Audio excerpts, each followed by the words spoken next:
In this episode, we're going to create a load-balanced web cluster using Vagrant and Ansible. The goal is to show you how Ansible can solve real problems by building up complex infrastructure from scratch. Before we dive in, let's quickly review what this episode series is about. In Part 1, episode number 43, we looked at what Ansible is at a high level, basically a comparison of doing things manually versus using configuration management. Part 2, episode 45, served as a bit of an Ansible crash course. We used both ad hoc commands and playbooks to deploy packages, configuration files, and restart services.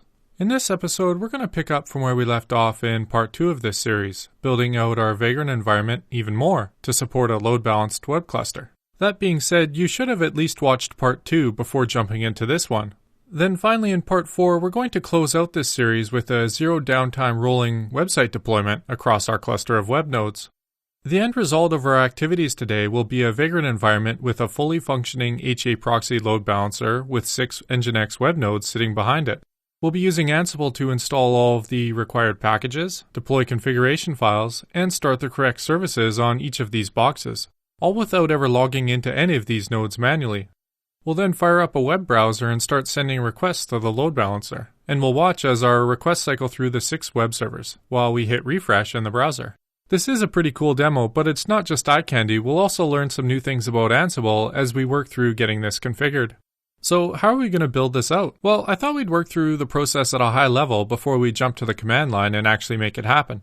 We're going to be picking up from where we left off in Part 2 of this episode series, in that we had installed and configured an Ansible management node with host inventory and supporting episode playbooks. We also had 2 web nodes, but I thought this time we'd bump that number up to 6 through the Vagrant file. I should stress that this isn't required, you can actually leave it at 2. I'm just doing this for a dramatic effect because I think it's fun to see how Ansible works across a bunch of machines. Finally, let's not forget about the load balancer. So our updated Vagrant environment will have a total of 8 virtual machines, an Ansible management node, a load balancer, and our 6 web servers. With the Vagrant file updated and our additional web nodes launched, we can then log into the management node, where we can update the host inventory, deploy an SSH key for passwordless access, and then we're going to use the ping module to test connectivity within our Vagrant environment. The tasks so far are basically to onboard new nodes into the environment and to make sure Ansible can talk to them. Once we have all that sorted out, we can review the E46 Playbook. This E46 Playbook contains all of the interesting bits, which allows us to configure the load-balanced web cluster in just about 60 lines of text. You'll likely recognize the package, file, and service pattern, which will allow us to configure the load balancer and 6 web nodes. I think you'll be surprised at how simple it actually is to create an environment like this. Okay, so armed with this script, we'll execute Ansible Playbook E46 site on the management node. Ansible will read in our E46 site playbook, check out the host inventory to see which nodes it should run commands against. Then at this point, it's ready to go. Ansible will connect out to all of these machines in parallel through the SSH trust and turn our default virtual machines into the configuration that we've defined in the playbook. What I find so neat about this is that as far as Ansible is concerned, we just run this one command, but the output is a fully configured environment. To round this episode out, we'll review the Ichiproxy load balancer interface too, so that we can get some statistics about which servers are getting traffic, and I think it's pretty neat to have a behind-the-scenes look at this. Okay, I've probably talked long enough about what we're going to do and how we're going to do it, so let's hop over to the command line and actually do it. First, we're going to change into the E45 directory. This is the project directory where we extracted the supporting examples archive back in Part 2. If you do not know about this, make sure you go and watch episode Part 2 of this series. We can check the status of the Vagrant environment by running Vagrant Status, and as you can see, we still have our 4 virtual machines running from Part 2. You'll notice that we only have 2 web servers here, so let's open up the Vagrant file in an editor and bump that number up to 6. Just a little recap, but we have 3 blocks of code here, one for the management node, one for the load balancer, and the final one here is for our web nodes. We simply need to update the number 2 here to the number 6, and that will add our additional web nodes. Again, this isn't required, but I think it makes for a better demo. I think there's a bit of a hidden bonus too, and that's that we can work through the process of adding brand new machines into a Vagrant environment. Okay, let's save and exit out of here. With the Vagrant file updated, let's run Vagrant Status again, and we should see our new web nodes. Great, so we have 8 nodes total in our Vagrant environment, the 4 original ones, and our 4 new web servers, Web 3, 4, 5, and 6. And you'll notice that they're in the not created state. So let's run Vagrant up, and it will launch those new machines into our Vagrant environment so that we have access to them. This took about 3.5 minutes in real time, but I've sped up the video a little bit just so that we can make things go a little bit quicker. Let's run Vagrant Status again, just to verify everything is up and running. Great, looks good. Let's connect to the management node by running Vagrant SSH MGMT. Nothing has changed on the management node since part 2, in that we still have all of our examples here, along with the Ansible configuration file and host inventory. You'll notice that our host inventory only has 2 web nodes right now. The others are commented out. So let's go ahead and uncomment web 3, 4, 5, and 6. We can do that by opening up the inventory file in VI. Let's just scroll down here and uncomment these lines. Now Ansible should recognize these lines as part of the web group. I'm just going to save and we'll head back to the command line.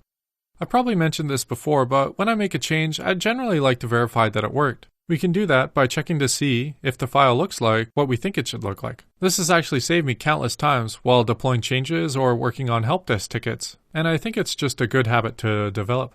We should actually verify our management node has connectivity to these new web servers too.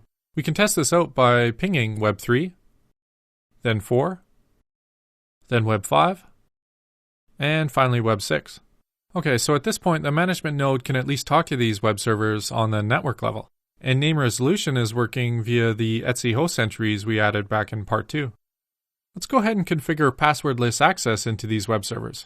You might remember that back in part 2 of this series we used SSH keyscan to acknowledge SSH fingerprint authenticity in bulk and pipe these keys into the known host file. Then we deployed the Vagrant user's public RSA key out to these remote nodes via the E45 SSH add key playbook. Well, since we just added some new nodes to our Vagrant environment, we need to repeat this process. Luckily, it goes pretty quickly. Let's just run SSH keyscan, web 3, web 4, web 5, and web 6. Then redirect the output to .sh known hosts. With that done, let's push out the Vagrant user's public RSA key to web 3, 4, 5, and 6 through the use of the E45 SSH add key playbook.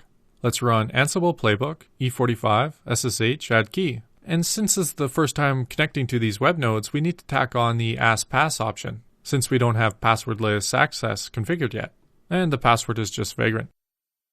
The output likely looks familiar, as we've run these types of commands before, but let's work through what's happening here. One task was run against all nodes, and that was to install an SSH key. And as you can see, web 1, web 2, and the load balancer already had it, so nothing was done. However, our 4 new web nodes had the key deployed. Then down here we see the standard Playbook Recap. Now that we have the host inventory updated and pushed out the SSH key, let's verify Ansible can actually talk to these nodes. Let's run Ansible all-m ping. So we're running Ansible, the ad hoc version, targeting all nodes, specifying that we want to use a module, and then using the ping module. Let me just scroll up here, and as you can see, we get back ping-pong messages from all the hosts in our Vagrant environment. Great, so this proves that we have connectivity and that things are generally in good shape. I know this has been a little bit long-winded, but these are the types of problems that you'll need to solve when adding new capacity into Ansible. There are easier ways of dealing with this though. For example, rather than having a host inventory as a flat file, you could use a database. This means that as new machines are added, there could be some automated method that would update the database for you, and Ansible would just know that these new machines exist. You can also automate the deployment of SSH keys too, by adding it when you install the machine. We're using Vagrant images here, but you might use canned OS images. Or you could have some type of post-install script that would inject the key into a new machine as it's launched. You kind of get the idea of where I'm going here. So even though this was a little long-winded, there are easier ways. You just need to figure them out. So at this point, we're here. We have the management node configured with the host inventory tweaks and the updated known host entries. We've verified Ansible ping connectivity out to our 6 web servers and load balancer too. So this means everything is working at least at a basic level. The next step is to review the E46 site playbook and then run it against our client nodes. So let's jump back to the command line and do that. Just going to review the E46 site playbook using less, as it's a little longer than will fit on one screen. Then we can scroll through the various sections. I've broken this playbook into 3 plays. Plays are a new concept that I have not shown you yet, but let me explain how they work. Plays basically allow you to target specific groups of nodes from within the same playbook. Let's just work through this at a high level, and it should make sense pretty quickly. This first play targets all nodes in our host inventory. This is useful for laying down a common configuration across a fleet of machines. Think about all those standard or baseline changes that you want all machines to have. This is where those bits would go. Then down here we have something called the web play. This targets all of our web nodes for doing things like installing the web server, tweaking the configuration file, and starting services. Finally, we have something called the load balancer play, which targets our load balancer. Let's head back to the top of the file so that we can work through each section in detail and see what's happening. I guess the best way to explain this is that I've only shown you playbooks which have one play, but in this playbook we've added a couple more. When you have playbooks with multiple plays, like this first one here, you need to really watch the formatting and how things are indented, as you'll get play syntax errors if the spaces are off. In practice, this likely isn't a huge issue, I just wanted to kind of bring it to your attention. Okay, so let's work through this play. We're targeting all nodes, using sudo, and turning off gathering facts. Next we have our task section. The idea is that we're going to install the git package across all of our machines. We're not actually going to use this just yet, but in part 4 of this series, we're going to be pulling content from a GitHub repository and deploying it as our website content. Down here we have our web play. This targets all of our web nodes, using sudo, and you'll notice down here that we've not disabled gathering facts. This means that facts will be gathered for these machines by default. We'll be using these facts in several templates that I'll show you in just a minute. Let's move on to the task section. So here we're installing Nginx.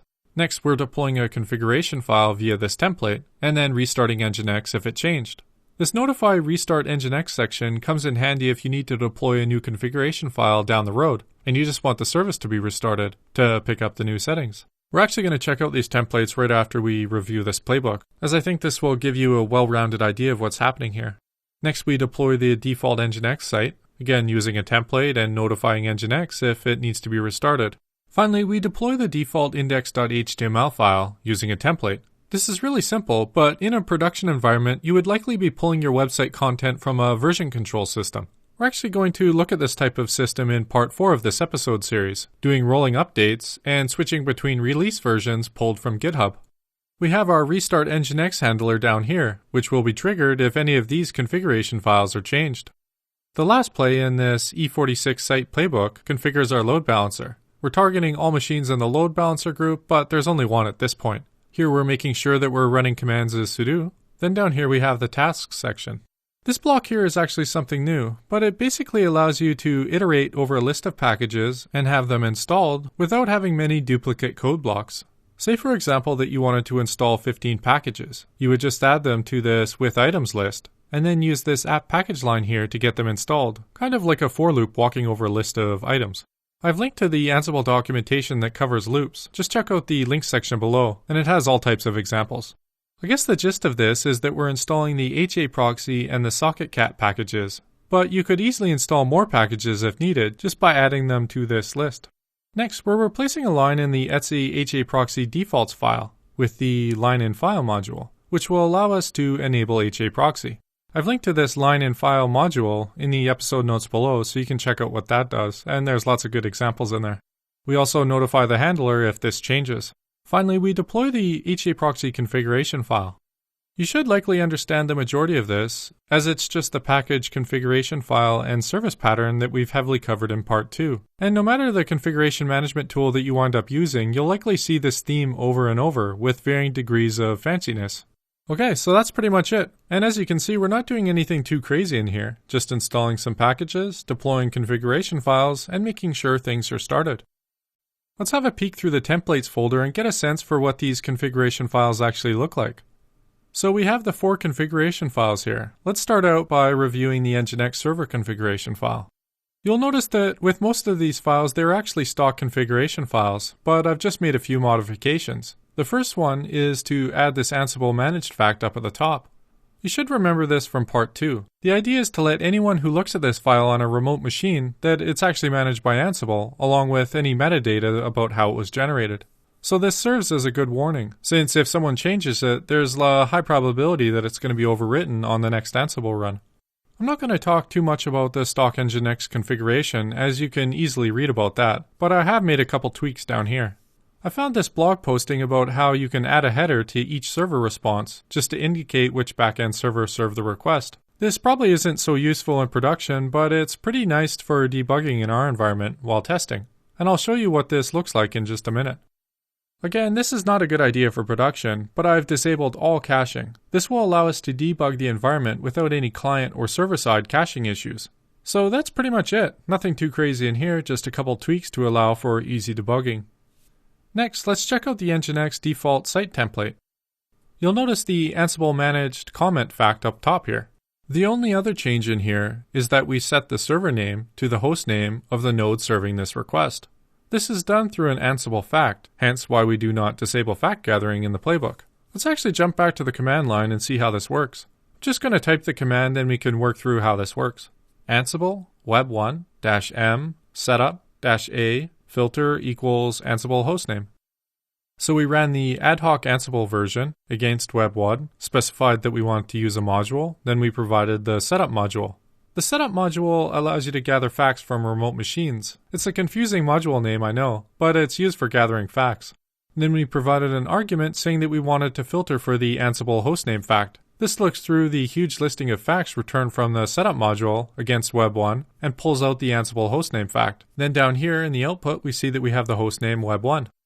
So if we check out that default site template again, you can see here that we're going to set the server name to the hostname of our remote machines. This is extremely useful for creating generic templates, then customizing around facts for each machine. So now that we've chatted about the Nginx config and the default site, let's check out the index.html file. The index.html file will be the one served up to our browser when we connect to each of the nodes through the load balancer. You can see that it's actually a really simple file, and my web design skills are a little lacking, so I did some reading on how to center text horizontally and vertically, and these are the links here. The interesting bits are down here.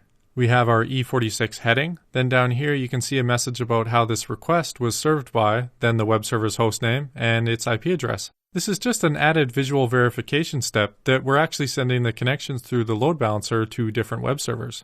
Let me show you how we get this Ansible eth1 IPv4 address fact. Let's jump back to the command line and rerun our ad hoc Ansible command against web1, but this time change the filter and set it to Ansible eth1. You can see that we're given a bunch of facts about the eth1 device, but you can see the IPv4 heading down here, then the address key, and finally we have our Ansible eth1 IPv4 address value. So if we jump back to the template, I think you should start to get a clear picture of how we're actually populating some of these facts. If you're interested in playing around with them, I suggest running the ad hoc command without the filter, just to get a full listing of all the facts available, and then you can kind of see what your options are. Okay, so that's 3 templates down. Let's check out the Ichiproxy template before creating our load balanced environment. This is actually a pretty stock file except for a couple bits here and there. The way I captured these files was to manually install the packages by hand on each machine, then copy these files in their default state back to our management node. This is where I mean that configuration management isn't really a silver bullet, in that you still have to do things manually at least once, then from there you can start to automate. So this did take a while to install, test, tweak, etc. before everything worked. Then you capture the end result and put it into Ansible. This is one of the things that I absolutely love about Ansible and Vagrant, in that I probably destroyed and recreated this environment 25 plus times while testing for this episode series. And this task would have been near impossible without automation tools. Okay, so let's quickly review this file, then we'll get on with the demos. You can see our standard header up here. Again, I'm not going to talk too much about the standard config as you can easily look that up. The one thing I did change was to enable this statistics URI. This will allow us to see various statistics about the Ichiproxy by hitting this special link, and it will be extremely useful for debugging our environment. Finally, we dynamically build out the backend server list based around facts provided by Ansible. Do not worry about understanding this too much, as we'll review a side-by-side comparison of what the end result looks like after we deploy the environment. But we're running a for loop for all hosts in the load balancer group. Then we're putting a line entry down here that says listen on the Ansible eth0 IPv4 address. The gist of this is that we want to make sure the load balancer is listening on the correct IP address. Then we set the load balancer algorithm to use. In our case, this is using round robin, which will direct traffic across the nodes one after another. Finally, we have a second for loop. This time we're adding backend web nodes. So we're saying for all nodes in the web group, add a server entry here, listing the host name, then adding its IP address. Again, don't worry about too much about understanding this right now, as we'll look at a side-by-side comparison in just a minute. At this point, I think I've covered everything that you need to know, so let's go ahead and pull the trigger and set up this load balanced web cluster using Ansible. We can run Ansible, Playbook, E46, Site. I have sped this Playbook run up a little bit, as it took about 1 minute and 25 seconds to run. Now that the command is returned, let's go ahead and scroll up to the top here where we first ran the command and work through what happened. So the E46 site playbook has 3 plays in it. Let's see if we can figure out how the output relates to each one. As we can see in this first block here, it's the play that's targeting all nodes, where we install Git onto all nodes in our host inventory. Then down here we have the web play. This is where our web tier gets installed and configured. And since we didn't explicitly turn off gathering facts, you can see that facts are gathered about our web nodes. This is important because we've included these facts throughout various configuration files. Next, we install Nginx, deploy the server's configuration file, set up our default site, push out the index.html file, and finally a restart of Nginx is triggered due to the notification hooks on all of the configuration files. The final play in the E46 site playbook configures our load balancer. Again, we have not turned off gathering facts, so it happens by default. Next, we install the required packages, enable Ichiproxy, deploy our custom configuration file, which is heavily based around facts gathered from our Vagrant environment. Finally, a restart of Ichiproxy has been triggered since the various configuration files have been updated. And as always, we have the Playbook Recap down here. Let's just rerun the Ansible Playbook E46 site command again to make sure nothing changes. Great, so this acts as a bit of a verification that our environment conforms to what we've defined.